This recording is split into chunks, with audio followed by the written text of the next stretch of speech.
Hello，大家好，我係黑白。多麼卡洛斯羅德斯。今日想同大家介紹下，我除咗明日方舟之外，玩得最多嘅一隻 game 啦，同埋同時係我玩得最耐一隻 game，呢隻就係啤大幻想 Grand Blue Fantasy 啦，Grand Blue 啦。呢隻 game 我覺得我係玩咗好多年，同埋我一開始諗住拍 YouTube 嗰時就係諗住拍啤大幻想嘅，但係因為中途入咗下明日方舟，所以就玩咗明日方舟，就拍咗明日方舟先啦。呢一啤大幻想呢，我剪咗好耐先諗到先考慮去配音，即係上語音一啲啦。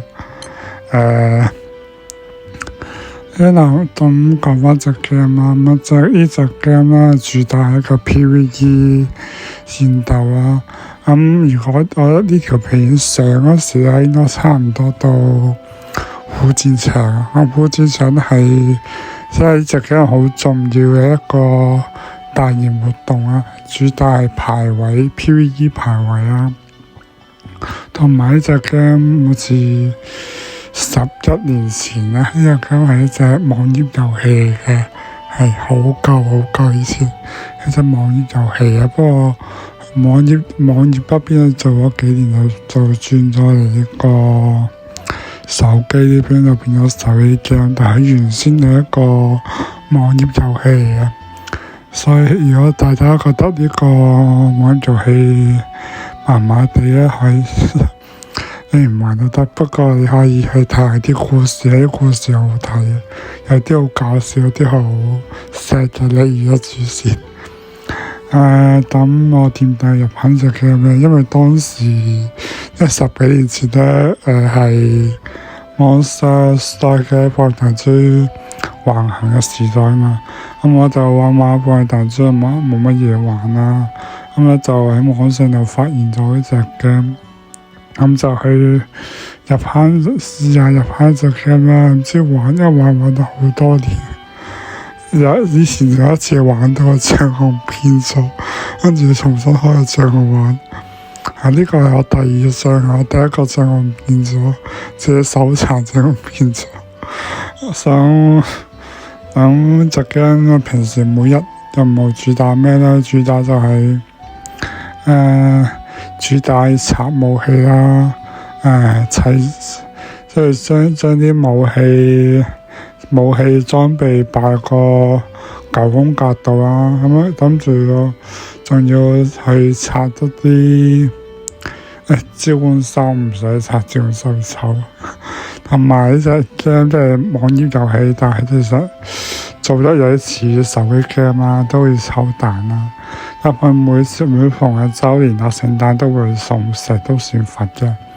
不過呢隻 game 抽蛋有啲巧妙，但係你要拆井。每抽一次嘅就要至少要有一井嘅石啊，或者課金課到一井去換一隻當期 up 角色或者以前 up 嘅角色出嚟咯。因為呢隻 game 啲 up 率咧好低，普通詞語得3%，跟住就一井至少30萬石都應該30或者60萬石都夠。之前咧就聖誕嗰時又有送嗰個，唔係聖誕，跨年嗰時有送嗰個無料200抽咯。我咁啱中獎又中咗後邊嗰個無限抽掣獎啦。我咁啱拆到一井換咗個天照出嚟啊！我就好彩去到博到一井。所以呢隻 game 係拆井 game 嘅，唔似怪物彈珠或者完成一啲唔知怪物彈珠搏機率或者完成一啲要有大部隊、小部隊，就係冇部隊，係得天井嘅，所以要玩嘅觀眾係斟酌一下啦。咁一 game 我最近都玩到去200等啊，200等有啲好難嘅 boss 打，我一入去俾人轟死咗，只能靠隊友幫，只能靠啲其他觀眾其他大佬幫我打啦。關於 PVE 嗰邊，我最近又出咗個 short，大家可以去睇下。同埋我講埋最中意嗰個角色啦，就係啱啱畫面有出現嘅尼亞，Nia係實驗者。咁實驗者點樣攞咧？佢就要打一個沙盒，沙盒點打咧？之後就教大家。同埋仲有一個10天種啦，就係要用佢哋嚟整佢哋把武器出嚟換佢哋嘅角色啦。如果你去睇其他大佬教佢點打咧，佢都會有講，一定要整10天種。咁10天種因為好勁，呢個 game 除咗課金角色勁啦，冇課嗰個角色都好勁，可能冇課啲武器咧，有時都勁過個課金武器。所以就係咁啦，希望大家可以了解下我平時玩開一隻 game 啦。咁啊，接下來咧會俾大家睇下我個 boss 啦，唔同角色啦，唔同屬性角色啦，什麼武器啊，自然手嗰啲啊。佢呢啲 game 有時都以前咧係有合作角色嘅，啲合作角色咧係免費嘅，但唔知點解係10週年嗰時個合作角色咧要變成要抽啊，好想吐槽啊！原本角色係免費攞嘛，去到史萊姆就要去抽，有角色都要全部抽出嚟，冇得儲齊晒所有合作角色。跟住最搞嘢就係每場你合作一次合作抽彈，到時咧普通抽彈度咧就免費一抽。我唔知個 CY 搞乜，我都係懷疑。但係其實之前好似史萊姆嗰度好多人抽邊陣抽資源，唔知邊陣啦。總之好多人抽，但係覺得佢哋好似有啲盤子咯，有啲盤咯。合作詞又唔係好勁，古戰場唔一定出到去，所以就呢度就吐槽一下嗰個合作詞啦。